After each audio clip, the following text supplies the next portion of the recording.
Hello! Gusto ko lang i-share itong my very first, ano man tawag dito? Long ride with my husband. Ay, char. Yan. Oo. Ito ang pinakauna ko talagang uh, long ride ever. Kasi, alam mo yun, ilang years na ba kami? Kasi mag-15 years na yung panganay namin this March.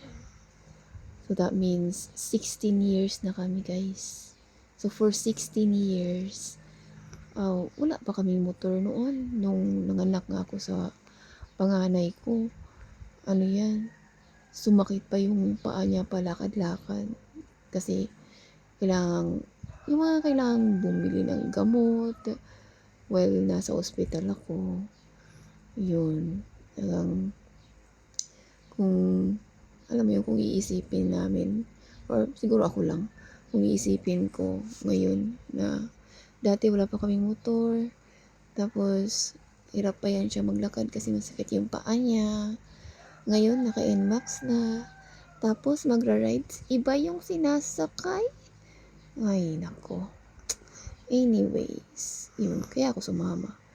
Yan, pinakonsensya ko lang siya na kailangan mo akong sama, no? Sasama ka nga ng iba eh. So, kung dangerous man siya, bakit yung iba inaalagaan mo? Bakit nakaka-uwi kayo ng buhay? Tapos pag ako isasama mo, hindi na ako yung makaka-uwi ng buhay. Ganon. Sorry. Kaya yun, masaya naman siya. Hindi ako sumasama dati kasi takot ako talaga sa rides.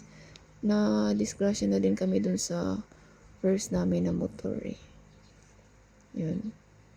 Kaya, nung naisip ko na, ay, iba pala inaangkas. Wait lang. So, imbis na iba yung iangkas mo, ako na lang. Ayun. Kaya sumama ako dito. Ayan, di ba ang ganda ng weather? Nakikisama din siya. Pero, before this day, umulan to. Kala ko uulan nga to eh. This Sunday. I think January 10 ba to? 11. Kung ko, tingnan nyo na lang sa calendar. Tapos yun, diba? For 15 years, sa palagi niyang rides. Ngayon lang talaga ako sumama. Kaya ang